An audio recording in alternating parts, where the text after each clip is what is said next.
Hello everyone, welcome to our online learning platform जिसका नाम है AU एक्सप्रेस। जो आज हम देखने जा रहे हैं सिलेजिनिला को, जो कि बिलोंग करता है टेरिडोफाइटा से। तो फिर देखते हैं सिलेजिनिला होता क्या है। सबसे पहले हम देखेंगे क्या सिलेजिनिला का जो क्लासिफिकेशन है उसको हम देखेंगे। ठीक है, सिलेजिनिला का क्लासिफिकेशन। तो ये किससे बिलोंग करता है? डिवीजन लाइकोफाइटा से बिलोंग करता है, और क्लास लिग्यूलोप्सिडा से, ऑर्डर सिलेजिनेल से, और फैमिली सिलेजिनेसी से, जीनस सिलेजिनेला से। ठीक है, तो हम सिलेजिनेला पढ़ रहे हैं तो जीनस क्या होगा? सिलेजिनेला ही होगा। ये देखने में कुछ ऐसा दिखता है। ठीक है, ये मेन ब्रांच है, इसका मेन जो स्टेम है ये है। और क्या है, आप इस तरीके से देख सकते हो कि ये मेन स्टेम है, ये साइड में रूट लीफ निकली हुई है, और क्या होता है इसमें राइजोफोर भी पाया जाता है, साथ में लिग्यूल भी पाया जाता है। ठीक है, तो डिस्ट्रीब्यूशन देखते हैं कि डिस्ट्रीब्यूशन क्या होता है, ये क्या होते हैं, किस नाम से जाने जाते हैं। तो सबसे पहले देखेंगे कि किस नाम से जाने जाते हैं। ठीक है, ये किस नाम से जाने जाते हैं। तो ये जो होते हैं कौन, सिलेजिनेला, वो क्लब मॉस के नाम से जाने जाते हैं और स्पाइक मॉस के नाम से जाने जाते हैं। भले ही हम कह रहे हैं ये मॉस है या क्लब मॉस है या स्पाइक मॉस है, लेकिन ये ट्रू मॉस नहीं होते हैं। आपके जो ट्रू मॉस होते हैं वो ब्रायोप्सीडा होता है, जो मसाई का मेंबर होता है। ठीक है, ये फॉल्स मॉस के नाम से भी जाने जाते हैं। ठीक है, फॉल्स मॉस, इनको ट्रू मॉस नहीं कह सकते। ट्रू मॉस केवल ब्रायोफाइटा के मेंबर होते हैं। फिर क्या होता है, ये वाइड डिस्ट्रीब्यूशन होते हैं, वर्ल्ड वाइड डिस्ट्रीब्यूशन होते हैं। इसका क्या मतलब है, ये कॉस्मोपॉलिटन इनका डिस्ट्रीब्यूशन होता है, कॉस्मोपॉलिटन डिस्ट्रीब्यूशन होता है। ठीक है, जो मोस्ट ये कहाँ पाए जाते हैं, सबसे पहले देखेंगे कि ट्रॉपिकल एरियाज में पाए जाते हैं, और कहाँ ग्रो करते हैं, स्टेडी एंड मॉइस्ट प्लेस पे ग्रो करते हैं। उसके बाद हम देखेंगे जो मोस्ट कॉमन स्पीसीज है वो कौन है, सिलेजिनेला क्राउसियाना। ठीक है, सिलेजिनेला क्राउसियाना जो इसका सबसे मोस्ट कॉमन स्पीसीज होता है।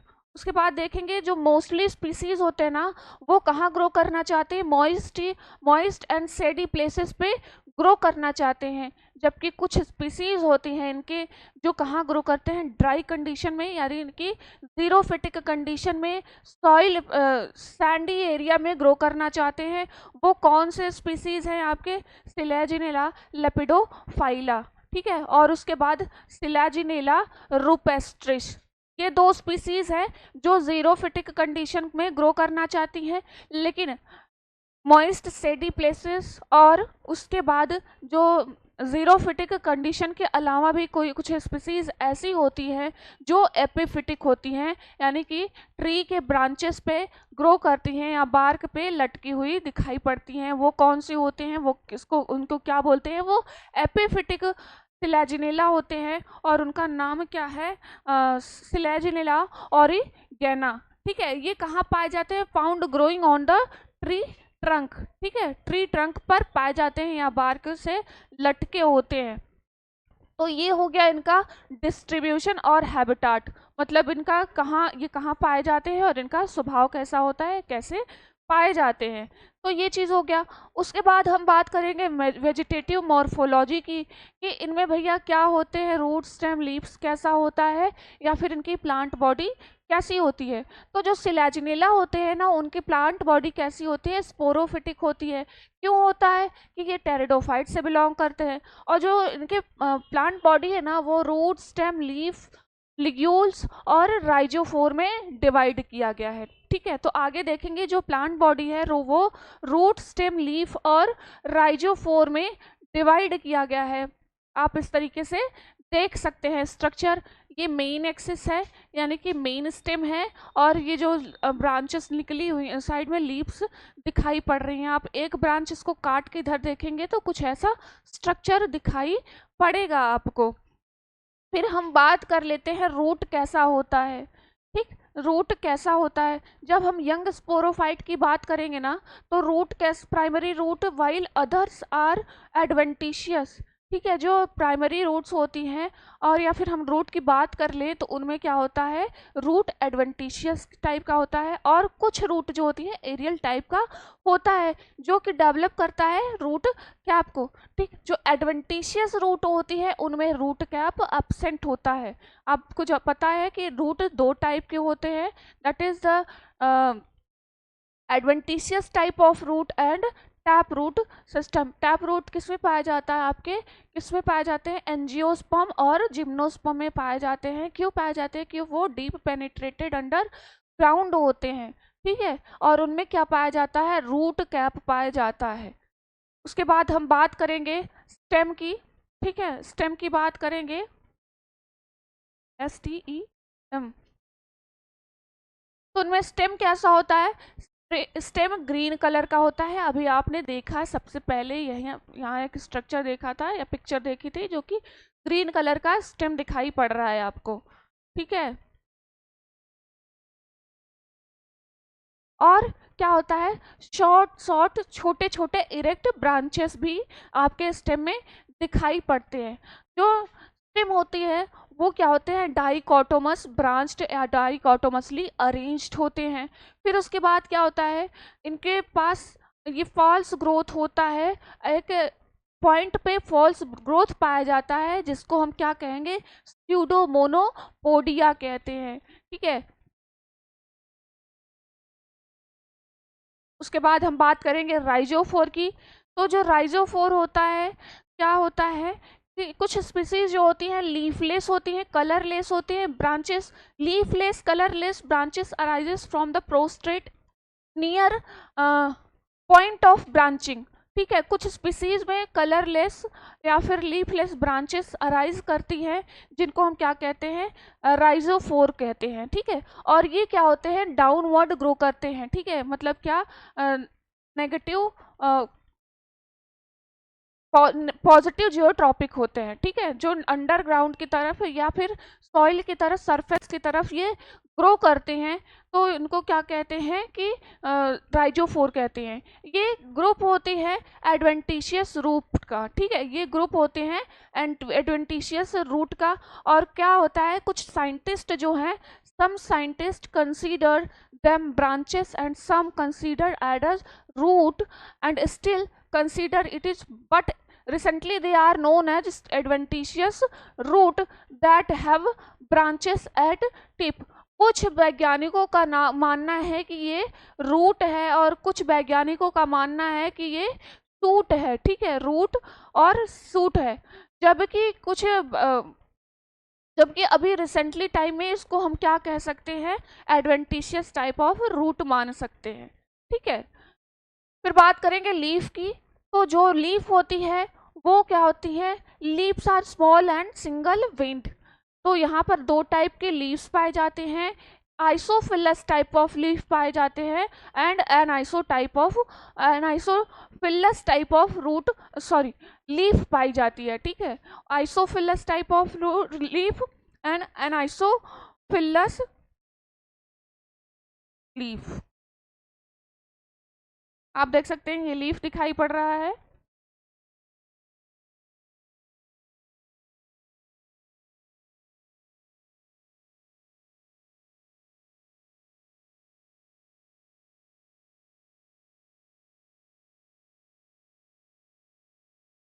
ठीक है, तो जो एनाइसोफिलस टाइप ऑफ लीफ होती है ना, वो समान नहीं होती, असमान होती हैं। ठीक है, तो ये किस में होते हैं, पेयर में अरेंज्ड होते हैं, और उसके बाद inserted on the dorsal side of stem. और क्या होते हैं, ये धसे हुए होते हैं, इंसर्टेड होते हैं या फिर लगे होते हैं, अटैच होते हैं किससे, डोर्सल साइड, स्टेम के डोर्सल साइड से अटैच होते हैं। जबकि द लार्जर जो लीव्स होती हैं ना, वो larger leaves these are inserted on the ventral side of leaves. ठीक, जो बड़ी पत्तियां होती हैं, जिनको जो लार्जर लीव्स होती हैं वो स्टेम के वेंट्रल साइड्स में अटैच होती हैं। ठीक है, usually the leaves near the apical portion of the branches bear sporangia. ये स्पोरेंजिया माइक्रोस्पोरेंजिया भी हो सकते हैं या फिर मेगा स्पोरेंजिया हो सकते हैं, एंड आर कॉल्ड स्पोरोफिल। ठीक है, रिस्पेक्टिवली माइक्रोस्पोरोफिल या फिर megasporophyll. These sporophylls are usually aggregated into a condensed structure which is known as strobilus। तो क्या कह रहा है कि कुछ पत्तियां ऐसी होती हैं जिन पे हम स्पोरेंजियम डेवलप करते हैं, ठीक है, जिन पर प्लांट स्पोरेंजियम डेवलप करता है। और ये स्पोरेंजियम क्या होते हैं, माइक्रोस्पोरेंजियम हो सकते हैं या फिर मेगास्पोरेंजियम हो सकते हैं। आपको बता दें जो माइक्रोस्पोरेंजियम है ना वो मेल गैमेट को प्रोड्यूस करता है, वो साइज में छोटा होता है, इसके लिए उसका नाम माइक्रोस्पोरेंजिया पड़ा है, फिर माइक्रोस्पोर पड़ा है, ठीक है। और जो फीमेल स्पोरेंजिया होती है या फीमेल मेगास्पोरेंजिया होती है, तो जो मेगास्पोरेंजिया होती है वो आर्किगोनिया को डेवलप करती है या फिर कह सकते हैं एग को डेवलप करती है, यानी कि फीमेल गैमेट को डेवलप करती है, ठीक है। तो ऐसे लीव्स जिन पे ये स्पोरेंजिया पाए जाते हो उनको हम क्या कहते हैं, स्पोरोफिल कह सकते हैं, ठीक है, स्पोरोफिल पे। अगर एक कोई लीफ है जिन पे मेगास्पोरेंजिया पाया जा रहा है तो उसको क्या कहेंगे, मेगास्पोरोफिल कहेंगे। अगर लीफ है उस पे माइक्रोस्पोरेंजिया पाया जा रहा है तो उसको क्या कहेंगे, माइक्रोस्पोरोफिल कहेंगे। और ये ढेर सारे जो स्पोरोफिल्स है ना ये कंडेंस्ड होके एक स्ट्रक्चर बनाते हैं जिनको हम क्या कहते हैं, स्ट्रोबिलस कहते हैं, ठीक है। तो ये हो गए आपके स्ट्रोबिलस। फिर उसके बाद एक स्ट्रक्चर यहाँ पर डेवलप किया था, that is the ligule. Ligule क्या होता है कि जो एक शॉर्ट स्ट्रक्चर होता है जो कहाँ से होता है, लीफ की, आप जो लीफ होती है ना उसके बेस से अराइज होता है। इसको क्या कह सकते हैं, ये आउट ग्रोथ होता है जो कि लीफ के बेस से अराइज होता है, ठीक है, लीफ के बेस से अराइज होता है। और ये एक तरीके से वेस्टिजियल ऑर्गन होता है, या फिर इसका कह सकते हैं जो इनका फंक्शन होता है वो क्या कहता है, प्रोवाइड करता है वाटर को टू द ऑर्गन, ठीक है।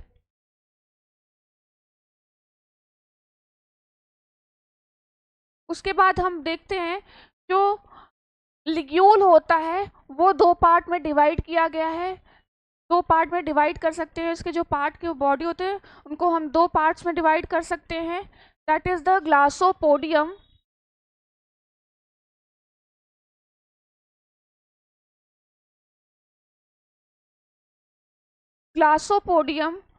And the body of ligule, ठीक है। ग्लासोपोडियम और बॉडी ऑफ लिग्यूल में लिग्यूल को दो पार्ट में डिवाइड किया गया है। आप इधर देख सकते हो,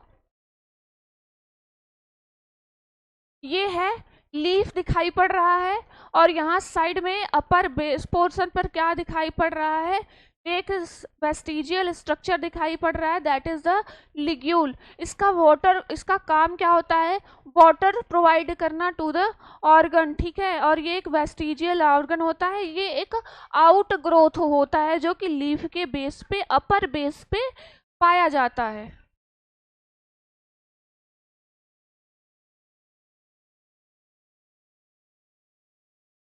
फिर उसके बाद हम बात करेंगे एनाटॉमी की, यानी इंटरनल स्ट्रक्चर की बात करेंगे कि इंटरनल स्ट्रक्चर इसका कैसे होता है।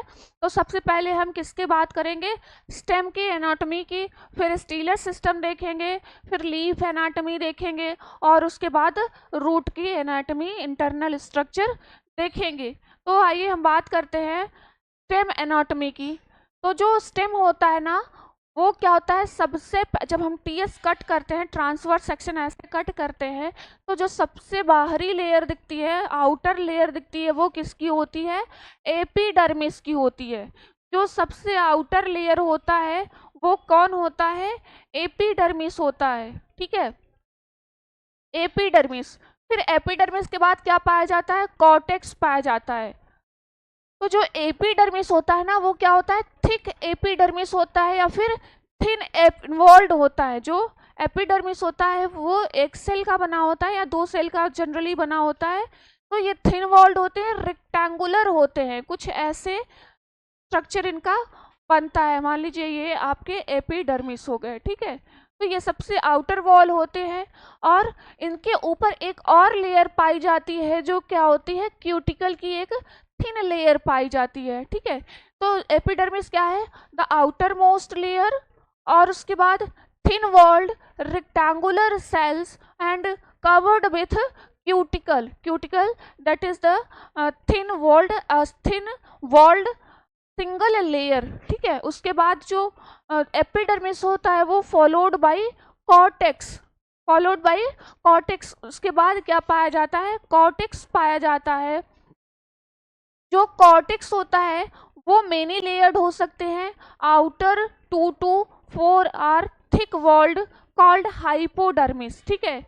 जो एपिडर्मिस होते हैं वो मेनी लेयर के होते हैं, उनमें से जो 2 से 4 लेयर की होती है, आउटर वॉल होती है, उनको हम क्या कहते हैं, हाइपोडर्मिस कहते हैं, ठीक है। बिलो दिस, और इस हाइपोडर्मिस के नीचे क्या होता है, एक थिन वॉल्ड पैरेन्काइमा प्रेजेंट होता है, पैरेन्काइमेटस सेल प्रेजेंट होता है, जो कि कैरी करता है किसको, क्लोरोप्लास्ट को, ठीक है, जो कैरी करता है क्लोरोप्लास्ट को। और इन सेल के बीच में क्या होता है, इंटरसेलुलर स्पेस प्रेजेंट होता है। और जैसा कि यहाँ पर क्लोरोप्लास्ट पाया जा रहा है, तो यहाँ फोटोसिंथेसिस की प्रोसेस भी होती होगी, ठीक है। उसके बाद जो कॉर्टेक्स है ना, वो किससे फॉलोड किया जाता है, एंडोडर्मिस से, ठीक है। Endodermis, the cortex and central tissue is connected by radially elongated cell that is called trabeculae, ठीक है, ट्रैबीकुली के नाम से जाना जाता है। ये कैसे होते हैं, इलोंगेटेड सेल्स होते हैं, रेडियल इलोंगेटेड सेल्स होते हैं, जिनको क्या कहते हैं, ट्रैबीकुली कहते हैं। और ये क्या होते हैं, कैस्पेरियन स्ट्रिप को कैरी करते हैं, और ये क्या होता है, ट्रैबीकुली का मॉडिफाइड पार्ट होता है, ठीक है। तो ये हमने देख लिया स्टेम का एनाटॉमी। जो सबसे पहले क्या होता है, एपिडर्मिस होता है, उसके बाद कॉर्टेक्स प्रेजेंट होता है। कॉर्टेक्स के 2 लेयर होते हैं, जो आउटर थिक लेयर होता है दैट इज द हाइपोडर्मिस, और जो हाइपोडर्मिस के नीचे थिन लेयर होती है वो क्या होती है, आपकी पैरेन्काइमा सेल होती है। ये जो पैरेन्काइमा सेल होती है ना, ये क्या होती है, इंटरसेलुलर स्पेस कैरी करती है। जैसे 2 सेल्स के बीच में थोड़ी सी जगह है, तो उसको हम क्या कहेंगे, इंटरसेलुलर स्पेस कहेंगे। और ये जो पैरेन्काइमेटस सेल्स होती है ना, ये क्या करती हैं, क्लोरोप्लास्ट को कैरी करती हैं, जिसकी वजह से यहाँ पर क्या होता है, फोटोसिंथेसिस भी होता है, ठीक है। तो ये बात हो गई एपिडर्मिस की और कॉर्टेक्स की। आप यहाँ स्ट्रक्चर देख सकते हो, जो सबसे थिन लेयर है वो क्या है, एपिडर्मिस की है। ये ब्राउन कलर के आपको दिख रहे होंगे, ये वाला लेयर, ठीक है, ये वाला लेयर आपको दिख रहा होगा, ये क्या है, एपिडर्मिस है। और ये क्या है, क्यूटिकल है, ठीक है, क्यूटिकल का लेयर है। उसके बाद ये क्या है, कॉर्टेक्स है आपका, ये कॉर्टेक्स है, यहाँ तक कॉर्टेक्स है, ठीक है। उसके बाद कॉर्टेक्स में 2 है, एक क्या है, हाइपोडर्मिस होता है, और क्या होता है, पैरेन्काइमा, और क्या होता है, पैरेन्काइमा होता है। आप देख सकते हो एक स्ट्रक्चर दिखाई पड़ रहा है, जिसको क्या कहेंगे, ट्यूबरकुली कहेंगे, ठीक है। उसके बाद क्या पाया जा रहा है, आपका बीच में सेंटर में क्या पाया जा रहा है, जाइलम पाया जा रहा है। जाइलम किससे कवर होता है, फ्लोएम से। ये आपका फ्लोएम हो गया, ये जाइलम हो गया, और ये क्या हो गया, एंडोडर्मिस हो गया, ठीक है। तो ये आपका स्ट्रक्चर एनाटॉमी है, यानी कि इंटरनल स्ट्रक्चर है किसका, टीएस, स्टेम का टीएस है, ठीक है, ट्रांसवर्स सेक्शन ऑफ स्टेम, ऐसा दिखाई पड़ता है आपको। सबसे outer most layer that is the epidermis, followed by cortex, और जो कॉर्टेक्स होता है उसके नीचे प्रेजेंट होता है एंडोडर्मिस। एंडोडर्मिस कवर करके रखता है फ्लोएम को, और फ्लोएम कवर करके रखता है जाइलम को। तो इस तरीके से आपका एनाटॉमी किसका कंप्लीट होता है, स्टेम का। फिर उसके बाद हम बात करेंगे स्टील क्या होती है, ठीक है। स्टील, इसी स्टेम के एनाटॉमी में हम स्टील को देखेंगे। क्या होते हैं ये दो जो होते हैं ना, ये सेंट्रल पोर्शन होते हैं, ठीक है, सेंट्रल पोर्शन होते हैं जो कि बने होते हैं जाइलम और फ्लोएम के, ठीक है।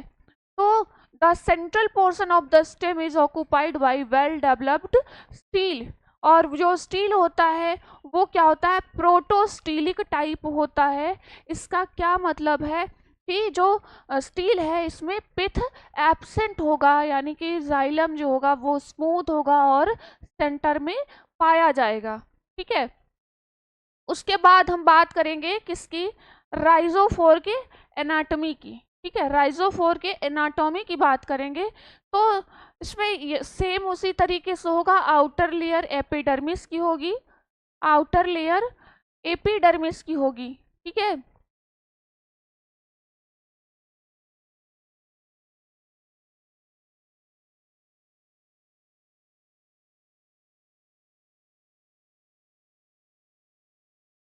The outermost layer is epidermis. It is thick walled and single layer, ठीक है, ये थिक होती है, मोटी होती हैं और एक लेयर की होती हैं। Beneath this epidermis there is cortex, ठीक है, ये क्या होता है, एपिडर्मिस के नीचे कॉर्टेक्स पाया जाता है। और जो कॉर्टेक्स होता है ना वो दो पार्ट में डिवाइड किया गया है, जैसे कि आपके स्टेम में डिवाइड किया गया था।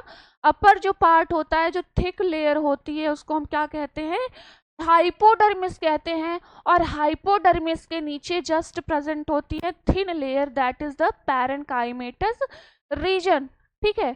तो ये हो गया आपका एपिडर्मिस। कॉर्टेक्स, कॉर्टेक्स में दो layer, that is thick walled hypodermis and thin walled क्या होता है, पैरेन्काइमेटस सेल्स। उसके बाद क्या होता है, इन हाइपोडर्मिस या पैरेन्काइमेटस कॉर्टेक्स के नीचे प्रेजेंट होता है एंडोडर्मिस, ठीक है, एंडोडर्मिस फॉलोड बाय पेरिसाइकल, ठीक, endodermis followed by pericycle around the vascular tissue. जो पेरिसाइकल होता है वो वैस्कुलर टिश्यू के अराउंड होता है, सराउंड करके, सराउंडिंग में होता है। क्या कहते, वैस्कुलर टिश्यू क्या होता है, जो आपके जाइलम और फ्लोएम होते हैं उनको हम कह सकते हैं वैस्कुलर बंडल या फिर वैस्कुलर टिश्यू कह सकते हैं, ठीक है। जो स्टील होता है वो प्रोटोस्टील टाइप का होता है, यानी कि most primitive type of stele is found in Selaginella's rhizophore, ठीक है।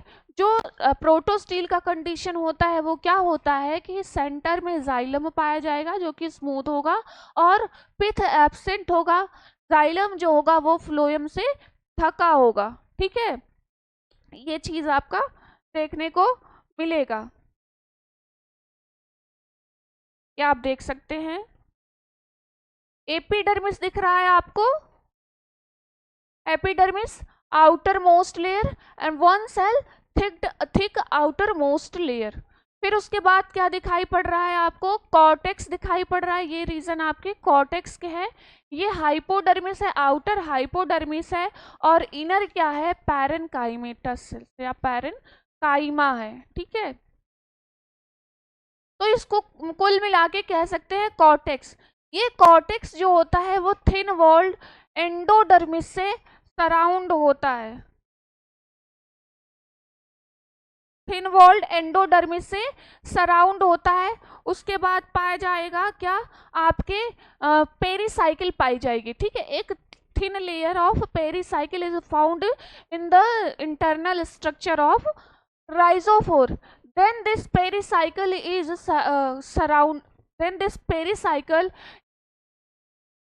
surrounded by endodermis, and below this pericycle xylem and phloem are found, ठीक है। तो जो जाइलम और फ्लोएम होते हैं, फ्लोएम तो एक ही टाइप का पाया जाता है, लेकिन जो जाइलम होते हैं ना वो मेटाजाइलम और प्रोटोजाइलम, दो टाइप के जाइलम इसमें पाए जाते हैं, एक मेटाजाइलम और प्रोटोजाइलम। तो जब हम स्टेम की ग्रोथ को देखते हैं, राइजोम की ग्रोथ, राइजोफोर की ग्रोथ को जब देखते हैं, तो जब सबसे पहले क्या होता है, मेटाजाइलम प्रोटोजाइलम का डेवलपमेंट होता है। अगर हम आउटर साइड मान लीजिए ये स्ट्रक्चर है, ठीक है, तो यहाँ सेंटर की बात कर रहे हैं स्टील की, तो कुछ ऐसे, ठीक है, ऐसे क्या पाए जाते हैं, वैस्कुलर बंडल्स पाए जाते हैं, ऐसे वैस्कुलर बंडल्स पाए जाते हैं। हम इनको क्या कहेंगे, प्रोटोजाइलम कहेंगे, प्रोटोजाइलम कहेंगे, और इनको क्या कहेंगे, मेटाजाइलम कहेंगे, और दोनों को मिला के क्या कहेंगे, जाइलम। ठीक है, तो उसी तरीके से आप देख सकते हो जो बाहर की ओर पाए जाएंगे वो क्या होते हैं, प्रोटोजाइलम होते हैं। ठीक है, ये आपका क्या है, प्रोटोजाइलम है, और ये क्या है, मेटाजाइलम है। तो इस तरीके से प्रोटोजाइलम और मेटाजाइलम किसमें पाए जाते हैं, राइजोफोर में पाए जाते हैं। ठीक है, ये आप टीएस ऑफ राइजोफोर देख रहे हो। तो ये इतनी बात हो गई। उसके बाद हम बात करेंगे रूट की एनाटॉमी के बारे में। ठीक है, रूट की एनाटॉमी के बारे में बात करेंगे।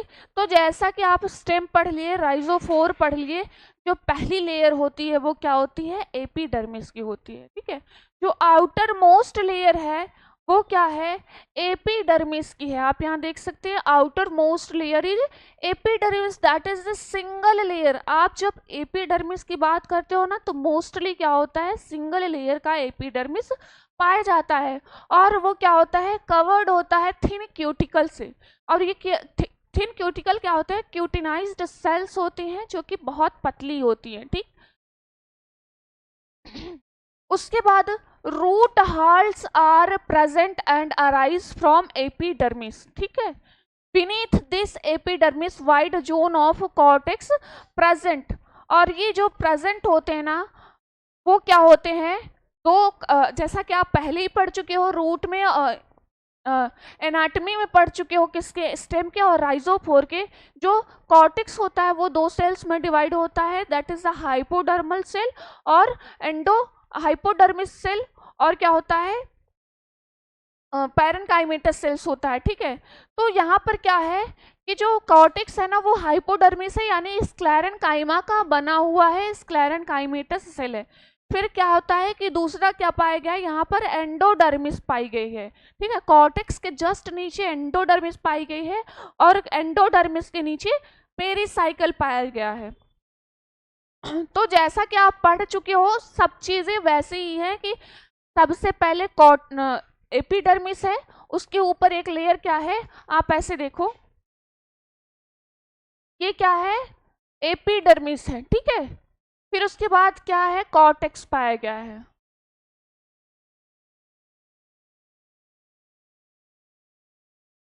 ऐसे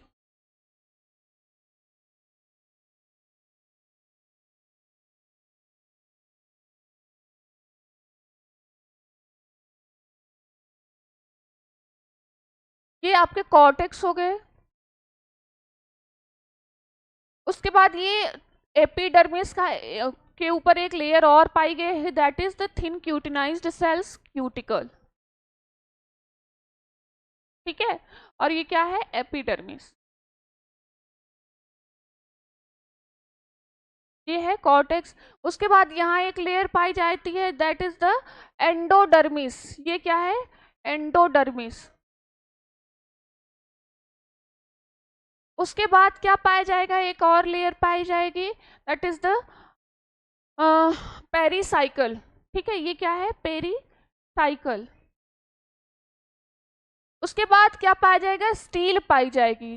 स्टील क्या है, वैस्कुलर टिश्यूज होती हैं, क्या होता है, एक फ्लोएम है और क्या है, जाइलम। तो ये हो गया फ्लोएम और ये क्या हो गया, जाइलम। इस तरीके से एनाटॉमी आपको जो देखने को मिलता है, एक ये आउटलाइन है, और सेलुलर डायग्राम आपको जो दिखाती हूँ मैं वो होता है, ये आउटलाइन है। ठीक है, आपके जो एग्जाम में होते हैं ना वो क्या होता है कि आउटलाइन को नहीं मानते हैं। ठीक है, तो आप आउटलाइन नहीं मानेंगे, सेलुलर डायग्राम बनाएंगे। ठीक है, ये तो मैंने आपको समझाने के लिए जस्ट बना दिया है कि ऐसे दिखता है। ये देखिए, ये सेलुलर डायग्राम है। ठीक है, यहाँ आप देख सकते हो ये कॉर्टेक्स पाया गया है, ये एपिब्लेमा है, ये रूट हेयर्स निकली हुई हैं। ठीक है, एंडोडर्मिस है, प्रोटोजाइलम है अंदर बाहर की तरफ, और इन अंदर की तरफ क्या है, मेटाजाइलम है, और ये क्या है, फ्लोएम प्रेजेंट है। तो ये चीज हो गया आपका रूट एनाटमी। ठीक है, रूट एनाटमी आपका ये हो गया। उसके बाद हम बात करेंगे, जैसे हमारा खत्म होता है एनाटमी तो हम उसके बाद लेके चलते हैं रिप्रोडक्शन की ओर। ठीक है, रिप्रोडक्शन देखते हैं।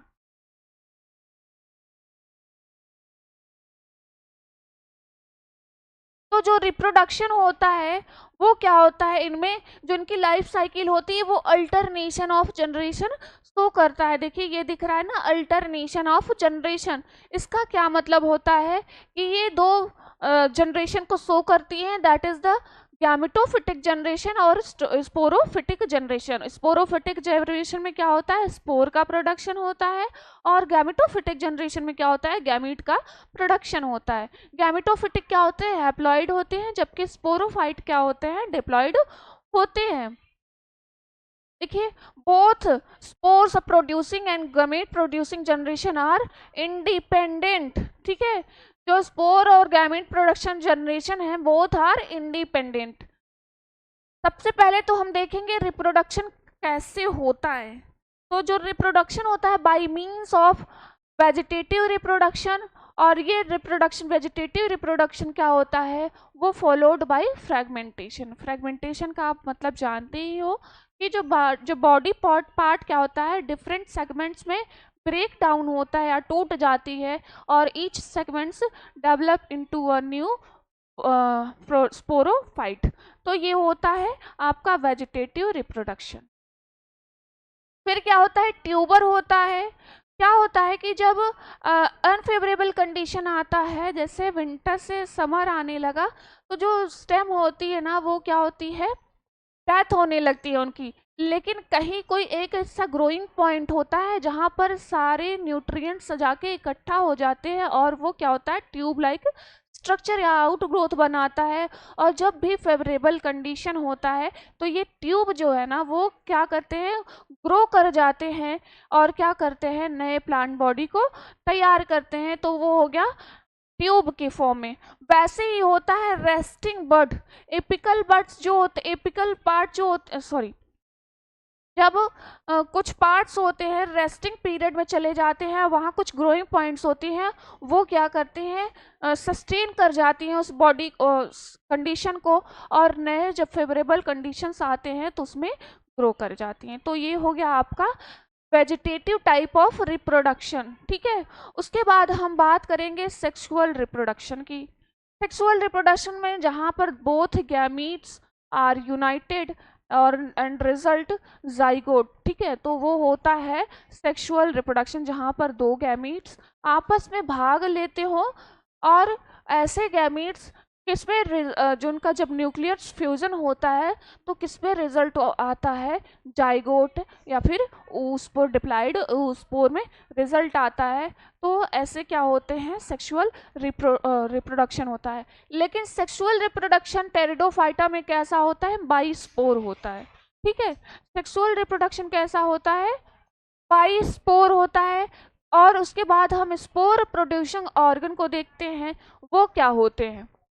तो जैसे जब हम रूट की मॉर्फोलॉजी सॉरी जब स्लेजिनेला का मॉर्फोलॉजी पढ़ रहे थे तो हमने उसमें बताया था कि ऐसे लीफ जिन पे स्पोरेंजिया पाए जाते हो वो क्या होते हैं, स्पोरोफिल्स होते हैं। ठीक है, तो वही जो स्पोरेंजिया होते हैं ना वही ऑर्गन होते हैं जो कि स्पोर का डेवलपमेंट करते हैं।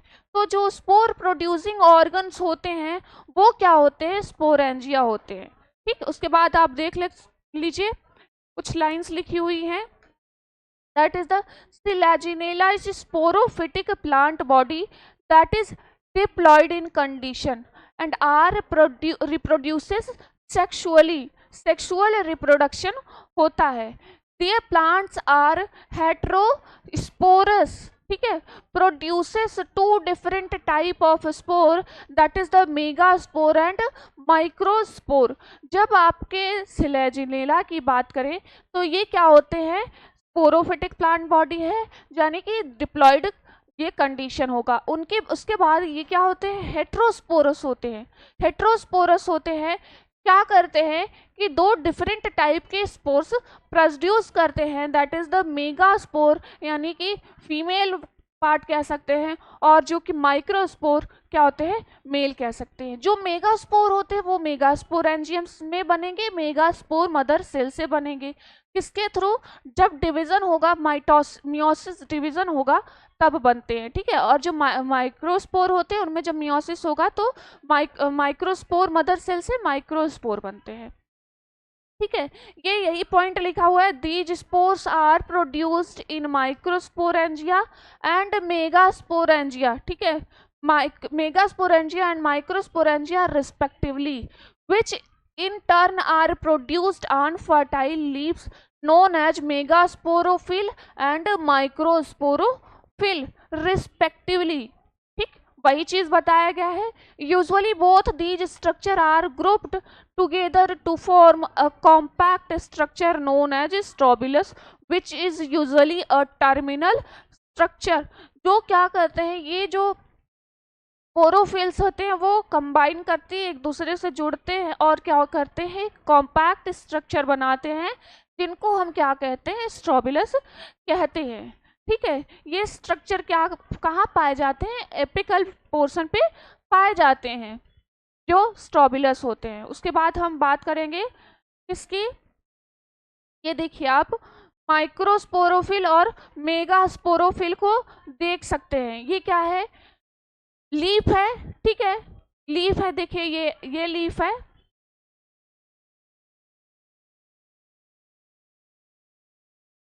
ये लीफ है, ये एक लीफ है, इस पे क्या बन रहा है, मेगास्पोरेंजियम बन रहा है, ठीक है। तो इसको हम क्या कहेंगे, इस लीफ को मेगास्पोरोफिल कहेंगे। और इन मेगास्पोरेंजियम के अंदर क्या बनेगा, मेगास्पोर्स बनेंगे। ये देखिए ढेर सारे मेगास्पोर, ये मेगास्पोरेंजियम है, मेगास्पोरेंजियम मदर सेल है, ये मेगास्पोरेंजियम और ये मेगास्पोरोफिल। उसके बाद यहाँ पर एक देखिए आउट ग्रोथ दिखाई पड़ रहा है, इसको क्या कहेंगे, लिग्यूल कहेंगे। उसी तरीके से सेम ऐसे लीव्स जिनके पे क्या माइक्रोस्पोरेंजियम बन रहे हैं उसको हम क्या कहेंगे, माइक्रोस्पोरोफिल कहेंगे। और इन माइक्रोस्पोरेंजियम के अंदर क्या बन रहा है, ढेर सारे माइक्रोस्पोर्स प्रेजेंट हैं, ठीक है। तो माइक्रोस्पोरोफिल ऐसे लीव जिन पे माइक्रोस्पोरेंजियम बन रहे हैं और इन माइक्रोस्पोरेंजियम के अंदर क्या होता है, माइक्रोस्पोर्स भरे होते हैं, ठीक है। उसी तरीके से ऐसे लीव्स जिन पे मेगास्पोरेंजियम बन रहा है और उन मेगास्पोरेंजियम के अंदर क्या हो, मेगास्पोर मदर सेल, और वो मेगास्पोर मदर सेल क्या बनाए, मेगास्पोर बनाए, ठीक है। तो ये हो गया मेगास्पोरोफिल और माइक्रोस्पोरोफिल, ठीक। तो आप मेगास्पोरोफिल को देख सकते हो, ऐसे दिखता है, ये मेगास्पोर वॉल है और ये क्या है, मेगास्पोरेंजियम है। उसी तरीके से माइक्रोस्पोरेंजियम को देख सकते हैं, ये माइक्रोस्पोरेंजियम वॉल है और ढेर सारे माइक्रोस्पोर्स प्रेजेंट हैं, ठीक है। उसके बाद क्या है, ये माइक्रोस्पोरोफिल है, ऐसे लीव्स जिन पे माइक्रोस्पोर्स होते हैं उनको क्या कहेंगे, माइक्रोस्पोरोफिल। और ये एक लॉन्ग सिलेंड्रिकल स्टाक से अटैच होते हैं, उसके बाद एक क्या होती है, आउट ग्रोथ पाई जाती है, दैट इज द लिग्यूल, ठीक है। ये हो गया। अब हम बात करेंगे माइक्रोस्पोरेंजियम की, ठीक है, बात करेंगे माइक्रोस्पोरेंजियम की।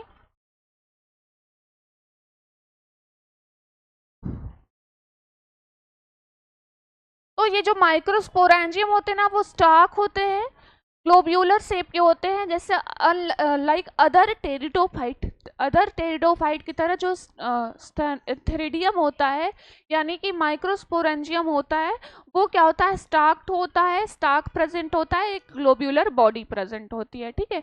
तो आज हम बस इतना ही रखेंगे।